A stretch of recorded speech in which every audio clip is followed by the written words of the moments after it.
جی، جیسا کہ گزشتہ درس میں گزارش کی تھی کہ اس مہینے کو یعنی ماہ رمضان کو فقط رمضان نہیں کہا جا سکتا، روایات میں منع آیا ہے، روایات میں منع کیا گیا ہے کہ فقط رمضان نہ کہا کرو۔ کچھ تعبیریں ہیں، کچھ نام ہیں، آپ دوستوں کی خدمت میں گزارش کرتا چلوں۔ اس مہینے کو شہر اللہ کہا جا سکتا ہے، اللہ کا مہینہ کہہ سکتے ہیں۔ اس مہینے کو شہر العظم کہہ سکتے ہیں، یعنی عظمتوں والا مہینہ۔ اس مہینے کو شہر ضیافت اللہ، اللہ کی مہمان نوازی کا مہینہ کہا جا سکتا ہے۔ اس مہینے کو شہر قراءت القرآن، قراءت قرآن والا مہینہ کہا جا سکتا ہے، کیونکہ اس مہینے میں قرآن مجید کثرت سے تلاوت کی جاتی ہے اور اس کا اجر و ثواب بھی زیادہ ہوتا ہے۔ اس مہینے کو شہر الصیام، روزوں کا مہینہ بھی کہا جا سکتا ہے، جیسا کہ قرآن مجید میں بھی آیا ہے۔ اور اس مہینے کو شہر الاسلام، مسلمانوں کا مہینہ بھی کہہ سکتے ہیں۔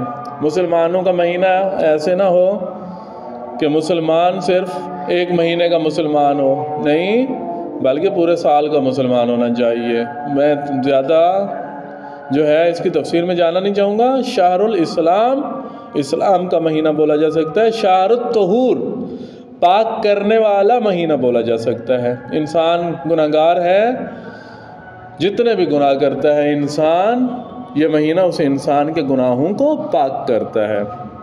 اس مہینے کو شہر التمحیص، خالص کرنے کا مہینہ بھی کہہ سکتے ہیں۔ شہر القیام، نماز کا مہینہ۔ شہر العتق من النار، آتش جہنم سے نجات کا مہینہ۔ یہی وہ مہینہ ہے جس مہینے جہنم کی آگ کو بجھا دیا جاتا ہے، جہنم کی آگ کو ٹھنڈا کر دیا جاتا ہے۔ تو اس مہینے کو شہر العتق من النار، جہنم سے بچانے والا مہینہ بھی بولا جا سکتا ہے۔ شہر الصبر، انسان کے سامنے حلال رزق پڑا ہوتا ہے، ٹھنڈا پانی پڑا ہوتا ہے، لوگ کھا رہے ہوتے ہیں، بچے کھا رہے ہوتے ہیں، لیکن روزہ دار صبر کرتا ہے۔ روزہ دار چاہے وہ حلال ہے لیکن اپنے آپ کو روکے ہوئے ہے ان حلال نعمتوں سے، شہر الصبر بولا جا سکتا ہے۔ شہر المواسات، ہمدردی کا مہینہ بولا جا سکتا ہے۔ اگر میرے گھر میں 3-4 قسم کے کھانے افطار میں بن رہے ہیں، میرے ہمسائے میں بغل میں میرے بھائی کا گھر ہے، کزن کا گھر ہے، وہ بیچارے نہیں کر سکتے ہیں، تو میں ہمدردی کر کے اپنے کزن کے گھر افطار بھجوا رہا ہوں۔ ہم نے دیکھا ہے ایسا بھائی چارہ ماہ رمضان میں، جی نظر آتا ہے الحمدللہ سے، اور امید ہے آگے بھی بڑھتا رہے، یہ ختم نہ ہو جائے۔ اگر ہمسائے میں پتہ ہے روزہ رکھتے ہیں، روزہ دار ہیں، ہمیں پتہ ہوتا ہے، تو اپنے گھر کا کھانا ان کے گھر بھجوا دیتے ہیں، ہمدردی کا مہینہ بولا جاتا ہے۔ شہر البرکہ بولا جا سکتا ہے۔ شہر المغفرہ بولا جا سکتا ہے، مغفرت والا مہینہ۔ اسی طرح شہر الرحمہ، اللہ کی رحمتوں کا مہینہ بولا جا سکتا ہے۔ شہر التوبہ، اللہ کی توبہ کا مہینہ بولا جا سکتا ہے۔ شہر الاستغفار، مغفرت کا مہینہ۔ شہر الدعا، دعا کا مہینہ۔ شہر العبادہ، شہر الطاعہ، شہر مبارکہ، مبارک مہینہ۔ شہر عظیم، عظمت والا مہینہ۔ شہر یزاد فیہ رزق المومن، ایسا مہینہ کہ جو مومن کے رزق میں اضافے کا باعث بنتا ہے، جو مومن کے رزق کو بڑھاتا ہے، رزق کے مومن کو بڑھانے والا مہینہ۔ سید الشہور، تمام مہینوں کے سردار مہینہ بولا جا سکتا ہے اس مہینے کو۔